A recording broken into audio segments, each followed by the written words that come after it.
আপনারা জানেন it's a big moment for each and everybody. আমার মনে হয় এই পাওয়ারটা, এই 16,000 কোটি টাকা খরচা করে, বিশেষ করে 1600 মেগাওয়াটের যে ইউনিট, ক্রিটিক্যাল কোল base thermal power plant, GSW আজকে এটা ইনাগুরেশন হলো, ফাউন্ডেশন লে হলো। ইটস এ ল্যান্ডমার্ক প্রজেক্ট এবং বাংলায় এটা একটা landmark project. I must congratulate to Jindal Groups, JSW Groups and all of their officials, technical experts, the employees and their associates and all the family members.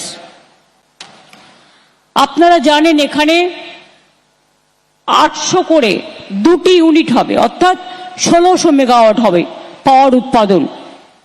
এবং এটা হলে 23টি জেলার মানুষ, they will get the power. 23 district people will be covered by this power.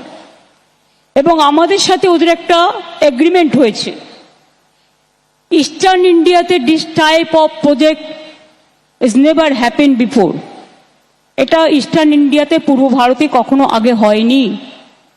সব মিলিয়ে এখানে শুধুমাত্র এই প্রজেক্টে 15,000 মানুষের কাজ হবে। কম্পিটিটিভ বিডিং এর মাধ্যমেই তারা সুযোগ পেয়েছেন এবং আমরা লেটার অফ ইন্টেন্ট দিয়েছি। এই প্রজেক্ট থেকে আমরা ওদের কাছ থেকে বিদ্যুৎ কিনে নেব।